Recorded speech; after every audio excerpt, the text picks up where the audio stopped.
17 years ago, my family and I, my grandson, my granddaughter, who's turning 18 next week, she was just turning 1 when we arrived,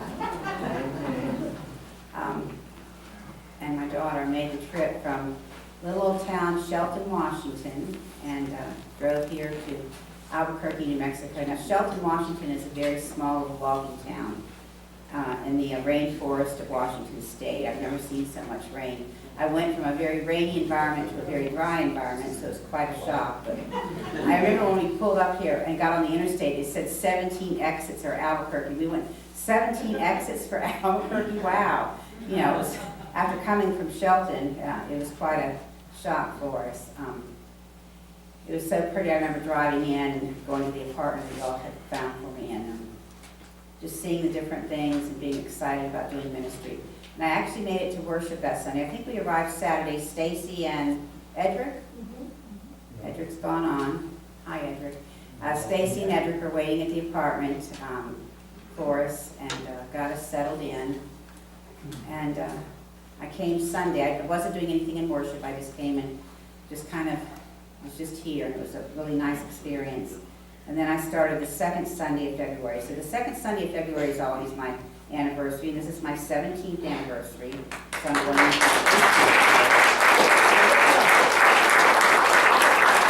and we've seen many changes. We've seen people come and we've seen people go. We've seen people return. We've seen church change radically in the 21st century.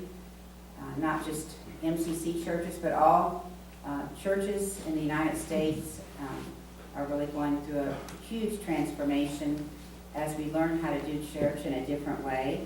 And that's been wonderful, I think, for me to kind of be able to experience that and be able to go with the flow, to be excited about the change. Because they say every 500 years there's like a reformation, and the Spirit comes in a powerful way to the churches and kind of shakes everything up. And then, it's like we used to say when I worked for an accountant, it looks like you all threw all the numbers up in the air and let them just land on the paper. Wherever they landed, that was it. It's like the Spirit's shaking up churches, and however it lands, that's how it's going to be. And it's been exciting. So I want to share with you today just a few things about ministry. And it's gone from the 3 P's of ministry to the 4. It could have been probably the 20 P's of ministry. But for time's sake, I narrowed it down to 4. I guess the 4 biggies. The first one is, as Paul said to Timothy, be prepared in season and out of season. And by that it means being prepared for anything that comes your way. Because things will come your way when you least expect it. My first day at MCC Richmond, I was going to be associate pastor there. I wasn't yet ordained. I had finished all my training and was getting ready to go off in a couple months for my ordination interview. I walked in, and the senior pastor was out of town. He'd gone to a conference or something. And Richmond was a pretty big church at that time. I think we had about 200 members, and they have a historical building in downtown Richmond. But I walked in, and the office administrator met me at the door, and she said, "Thank God you're here." She said, "There's a woman that just came here from Germany, and her lover hung herself in Germany, and we need you to do a funeral." And it was, I mean, you know, you just kind of take a deep breath and, okay. And I remember doing that. I have a picture of that woman. I keep it to this day to remind me how fragile life is, but also how important the work that we do is. That I wish it had never gotten to where she felt like she had no other alternative but to end her life. She struggled with her sexuality for many, many years and just couldn't go on anymore. So it's always a reminder to me the work is really never finished. So be prepared for whatever comes your way. This is for you all also when you're in ministry or walking this journey of faith. We don't always know the outcome of what things are going to happen, on how things are going to happen or how they're going to turn out. So we put a lot of trust in God for that. The second one is have patience. That's a biggie. Especially when things don't go as planned. Now, we have a famous saying we like to say, especially when you're doing worship like in a different setting. I used to organize the worship at our district conferences, and you write it down, you tell the person, you show the person, And they still do it the other way. So you just kind of got to have patience and take a deep breath and go with the flow. So we always say, just, continue to teach and try to get people to listen and read and follow these directions. But have patience with people. I believe we're all kind of people that are here on a spiritual journey, and many of us have been beaten up and torn apart by the world, and so I try to have patience with people. When people act out, and people do act out, and they especially act out in church, and they act out with pastors. Sometimes I think people think I'm a safe person to dump on when they're hurt or angry, or they just need to get something off their chest. Or I always try to think, what is this person going through in their life that will make them respond at this time to this situation? And usually if I sit down with a person and ask them, what's really going on here? What's really going on in your life? They'll be honest and tell me what's going on in their life. And a lot of us carry a lot of heavy burdens here. The third thing is have passion. And this is for anything. Anything you do, have passion for it. If you don't have passion for it, don't do it. And that includes working a 9-to-5 job. There is nothing worse than being stuck in a job that you can't stand to go to. It is miserable. Anybody ever been there, or you're there now? It is miserable. Miserable. I was once told to always have 6 months of savings in a savings account. Yeah, right. Got that one. When you're raising kids, everybody knows it's really difficult. Even if you're single, it's difficult. But if you have a little bit of a cushion, then you can leave a job if you're miserable in it. I usually stayed in a job until I got restless and decided to move on. But for some reason, this is the longest I have ever been anywhere. 5 years is my limit, and that includes relationships, I'll be honest. That's probably why I've been single now for 17 years. God said, okay, Judy, you've done enough of that. I've given you some good woman, and you just kind of, after 5 years, you said, that's it, I'm done, and you took off. So actually, that's not true. Several people, two of my partners, when I had to move for ministry, and they didn't want to go with me, they just didn't have the faith or the trust or the belief, and just didn't want to go. So I said, well, my ministry comes first, and I had to leave.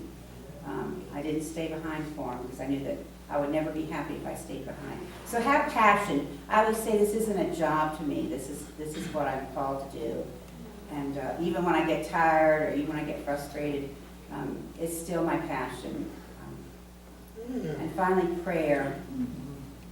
Prayer is so important. And not just talking and dumping on God, but also listening to God, because God will share some really important stuff with you if you will just take time to be still and hear the voice of God, to feel that power of God surround you and give you wisdom, give you patience, give you compassion, give you whatever it is that you need at the time so that you can face any situation that you come upon, even difficult situations. And I've done many of them. I've done a funeral for a transgender woman here that was murdered quite a few years ago. I've done many AIDS funerals when AIDS first hit. I was on the East Coast in Virginia then, and it really hit hard. I've lost count of how many friends and loved ones I've buried, but prayer always sustains you. It helps you to rise above anything and be able to keep going one step at a time, trusting and believing. I really want to thank each one of you for 17 years, because I wouldn't have stayed here if y'all had been not a good congregation. That's right. So know that. This is a good congregation.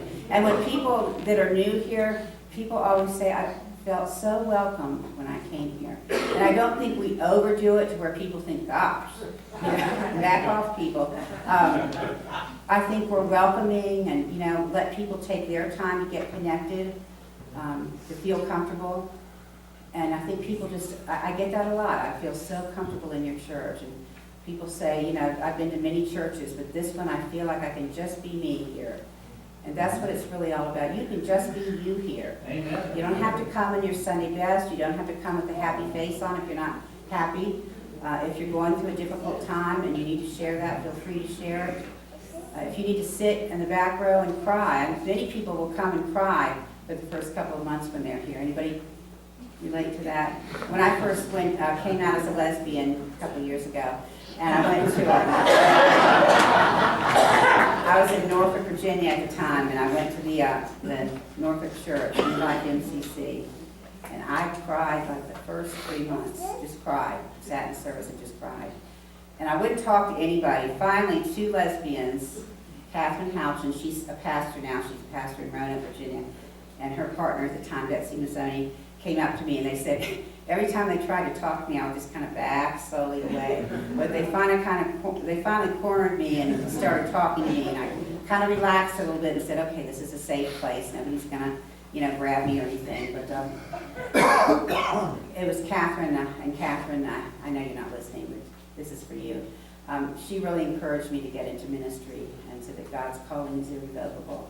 No matter how hard you may run from it or how hard you fight it, it's irrevocable. Now, some people won't answer that call. I know plenty of people who didn't want to do what it takes to answer the call, didn't want to leave all that they knew, all that they were comfortable with, to face the unknown. My family thinks I'm crazy, probably why I don't have much to do with them, they don't have much to do with me, that I would just pick up and go from Virginia to Washington State, from Washington State to New Mexico, and leave everything behind that I know.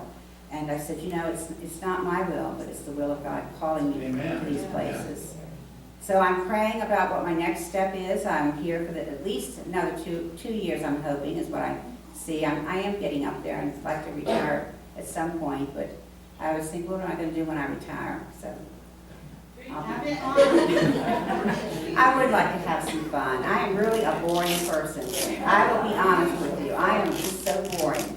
It's just, I just don't know anything but church nowadays. That's all I talk about, all I think about. But yeah, I'm not so excited to go out on a date with. I guess that's why I don't get asked out. I always say I'm married to God, and that's enough for me. Thank you all for being a great congregation. Thank you for 17 wonderful years.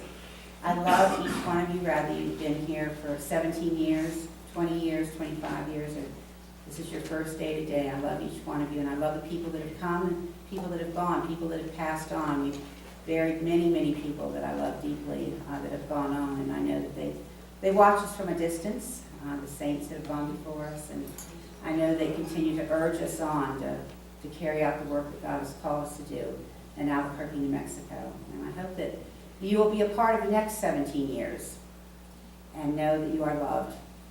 Let us pray. Gracious and loving God, I thank you for today. I thank you for ministries of each and every one of us. We all are called to do something, oh God, to slowly transform our world and those around us as we transform our own lives. Bless your loving people here today, oh God. They are truly special. And may we all just go today in the name of Jesus. Amen, and God bless you.